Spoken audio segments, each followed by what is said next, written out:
మనము ఒకవేళ మన తల్లిదండ్రులకి సేవ చేసుకుంటూ ఇలాంటి దువా చేసుకుంటూ ఉన్నామా, అల్హమ్దులిల్లా స్వర్గము అనేది చాలా సునాయాసంగా దొరుకుతుంది సోదరులు. మనము స్వర్గానికి వెళ్ళడానికి అనేక మంచి ఆసనలు ఉన్నాయి.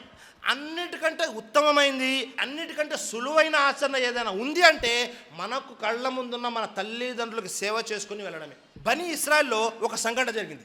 దైవ ప్రవక్త మూసా అలైహిస్సలాం అల్లాని వేడుకోవడం జరిగింది. అల్లా, స్వర్గంలో నాకు తోడుగా ఉండేటటువంటి నా స్నేహితుడు ఎవరో నాకు కాస్త చూపించల్లా అని అల్లాని అడగడం జరిగింది. ఫలానా ఊర్లో ఫలానా వ్యక్తి నీకు స్వర్గంలో తోడుగా ఉంటారన్నారు.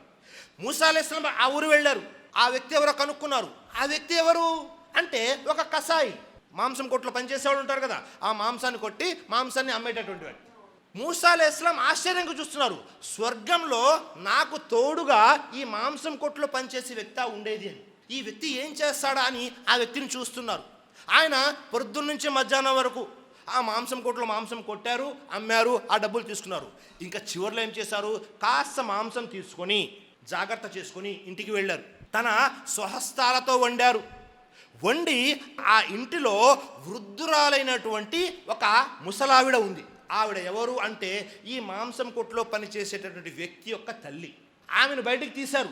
తీస్తే ఆమె ఎలా ఉంది అంటే నడవడానికి లేదు, నుంచోడానికి లేదు, కూర్చోడానికి లేదు. రెండు చేతులతో తీసుకొని తన ఎదురుగా కూర్చోపెట్టుకొని కనీసం నోట్లో పళ్ళు కూడా లేవు, దంతాలు కూడా లేవు నవలడానికి. అప్పుడు ఈయన ఏం చేశారు, ఈయన ఏదైతే వండారో అది తీసి తన నోట్లో నవిలి, ఆ నవిలిన దాన్ని తీసి తన తల్లి నోట్లో పెడుతున్నారు. సుబ్హానల్లాహ్. అప్పుడు ఆ తల్లి దువా ఏం చేస్తున్నారు తెలుసా, అల్లా, నా కుమారుణ్ణి స్వర్గంలో మూసా అలైహిస్సలాంతో పాటు ఉంచల్లా అని దువా చేశారు. అల్లా దువా స్వీకరించాడు. చూడండి ఎలా సేవ చేస్తున్నారో. ఇలాంటి సంఘటనలన్నీ కూడా చెప్పడం ఎందుకు అంటే మన జీవితంలో మార్పు రావడం గురించి సోదరులారా. మన జీవితంలో మార్పు రావాలి, మనం మన తల్లిదండ్రులకు సేవ చేయాలి. దైవప్రవక్త ముహమ్మద్ సల్లల్లాహు అలైహి వసల్లం కూడా తెలియజేశారు. రెండు రివాయతులు ఉన్నాయి. ఒక రివాయత్ ప్రకారము ప్రవక్త ముహమ్మద్ సల్లల్లాహు అలైహి వసల్లం వారు స్వర్గానికి వెళ్ళినప్పుడు, మరొక రివాయత్ ప్రకారము ఆయన యొక్క కలలో ఏమైంది అంటే స్వర్గంలో ఒక వ్యక్తి ఖురాన్ పారాయణం చేస్తూ ఉన్నారు. ఎవరా వ్యక్తి అని ప్రశ్నిస్తే హారిసా బిన్ నౌమాన్ రజియల్లాహు అన్హు వారు. హారిసా బిన్ నౌమాన్ రజియల్లాహు అన్హు వారు ప్రవక్త యొక్క శిష్యులు. ఎక్కడ? స్వర్గంలో ఖురాన్ యొక్క పారాయణం చేస్తున్నారు. వెంటనే ప్రవక్త ముహమ్మద్ సల్లల్లాహు అలైహి వసల్లం అన్నారు, కజాలికల్ బిర్రు కజాలికల్ బిర్, ఇదే పుణ్యము, ఇదే ధర్మము, ఇదే పుణ్యము. సుబ్హానల్లాహ్. ఎందుకని హారిసా బిన్ నౌమాన్ రజియల్లాహు అన్హు వారు స్వర్గంలో ఉన్నారు అంటే వకాన అబర్రన్నాసి బి ఉమ్మిహు, ఈయన ప్రజలందరిలో కల్లా అత్యంత విధేయత ఎవరికి చూపేవారు అంటే తన తల్లికి.